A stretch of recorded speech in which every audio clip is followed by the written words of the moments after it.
Hello everyone, my name is Rizwan.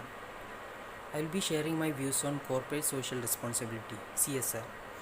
CSR has been introduced under Section 135 of Companies Act 2013.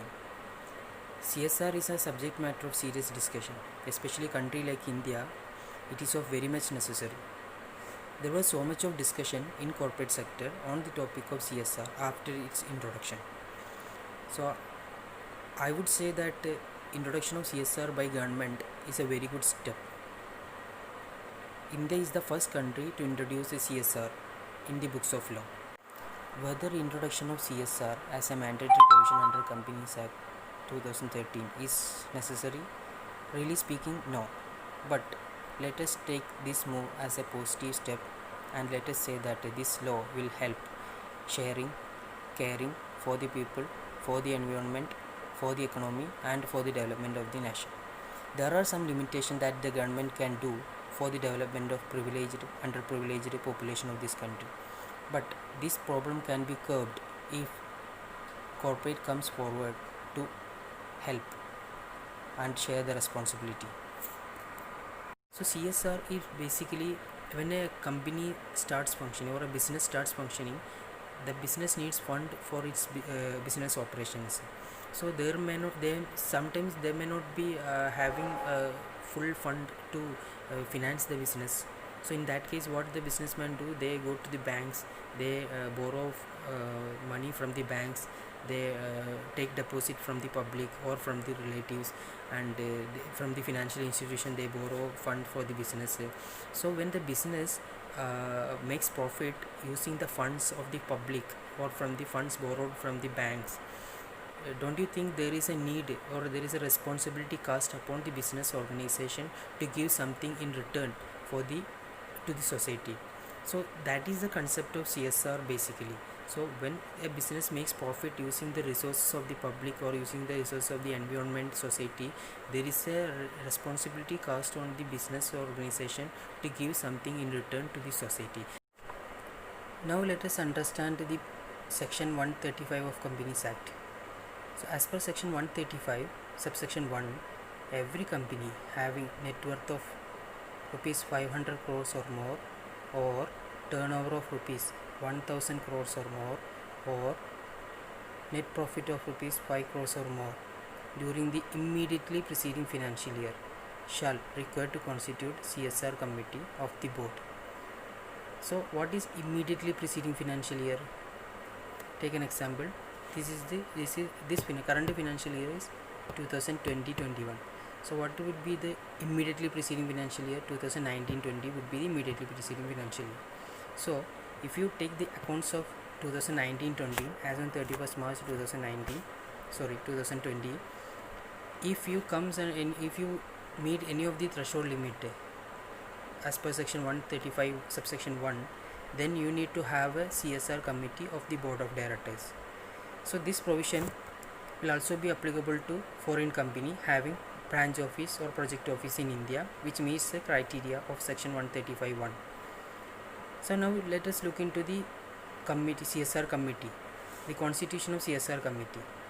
So as per section 135(1), those company which are applicable to constitute CSR committee shall have to have a CSR committee of minimum 3 directors, out of which one shall be an independent director.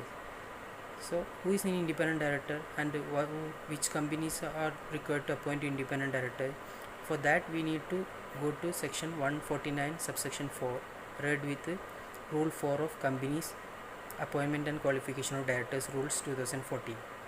So as per rule 4 of companies appointment and qualification of directors rule 2014, all public company having turnover of rupees 100 crores or more, paid up capital of rupees 10 crores or more, or aggregate borrowing outstanding deposits of rupees 50 crores or more shall have to have minimum 2 independent directors. So these companies are required to appoint independent director, hence the CSR committee of these companies shall have one independent director, minimum one independent director. So what about a private company? So if a private company which is not required to appoint an independent director as per section 149(4), then this company can have a CSR committee without independent directors. Suppose if the private company has only 3 directors on the board, then that 3 directors will form part of the CSR committee. CSR committee in case of a foreign company. So foreign company which has a project office or branch office in India which meets the criteria of CSR provision, then that committee required to have a CSR committee.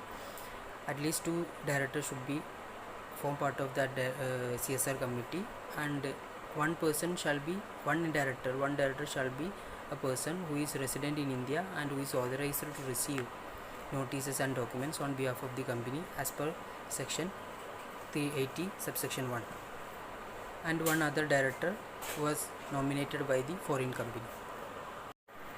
Now let us discuss about the functions of CSR committee. So we discussed which all companies required to constitute the CSR committee, and now what is the functioning of the CSR committee. The basic function of CSR committee is to formulate a CSR policy and recommend to the board for its consideration. So the CSR committee shall formulate a policy containing the activities that are going to be undertaken by the company. The activities shall be as per Schedule 7, or the areas related to areas mentioned in the Schedule 7 of the Companies Act.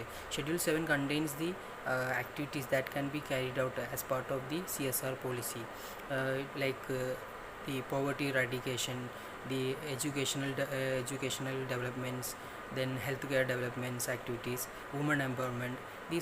There are many activities mentioned in Schedule 7. So any of the area, company has to choose the area as from the Schedule 7, and it is not like that it has to be same to same.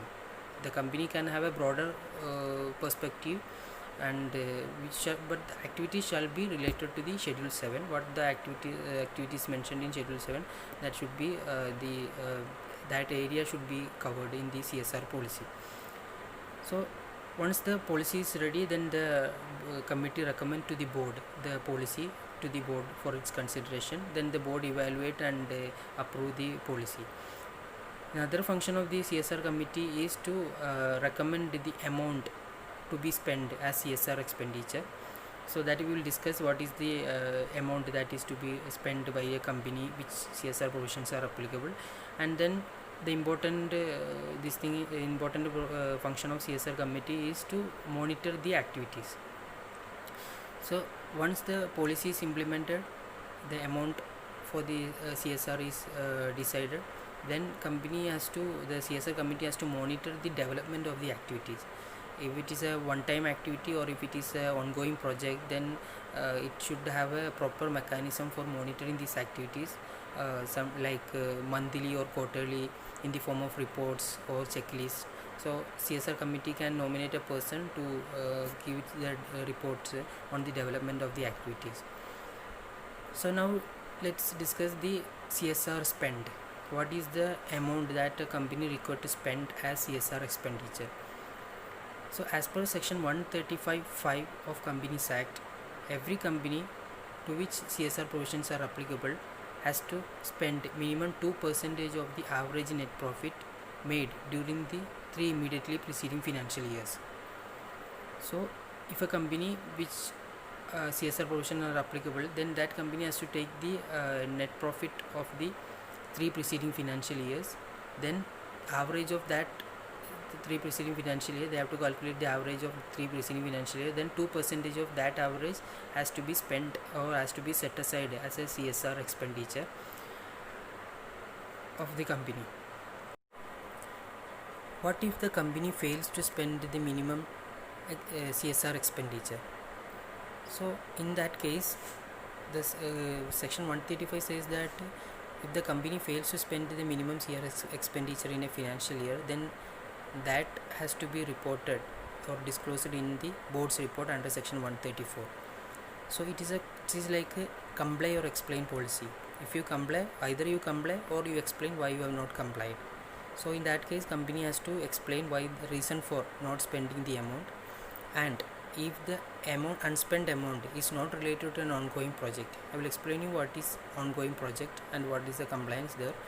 If it is not related to an ongoing project, then that unspent amount has to be transferred to a special fund under Schedule 7, specified under Schedule 7, within a period of 6 months from the end of the financial year. So the company can, once a company decide the CSR spend amount, then that can be segregated into different activities. Like some 25% will go to healthcare, and then 50% will go to the poverty eradication, then 25% will go to educational developments, that way.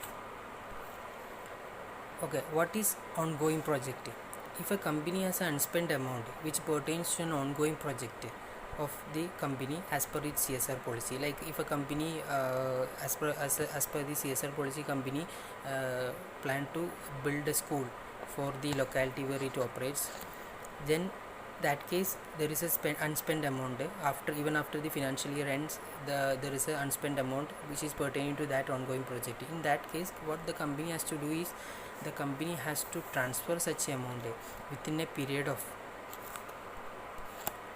30 days from the completion of the financial year to a special account opened with a scheduled bank in the name of corporate unspent corporate social responsibility account, and this amount has to be utilized by the company within 3 years. And even after the 3 years, if the amount is still unspent in the account, then in that case within a period of 30 days from the end of the third year, the company has to transfer such amount to a specified fund under Schedule 7, to a fund specified under Schedule 7 of the Companies Act. Okay, we saw that CSR policy must be carried out as per Schedule 7 of the Companies Act. So this CSR policy shall be undertaken exclusively in India. Activities undertaken in India only be considered as CSR policy, and any activity which are in the normal course of business are excluded from the CSR activities, and activities only benefiting the employees of the company are also excluded from the CSR policy or CSR activities. And now, how the policy is being implemented? The company can implement the CSR policy. How the activity can be implemented? Either its own, or through any other companies, or through implementing agencies, trust, society, etc., which has a track record of undertaking CSR activities.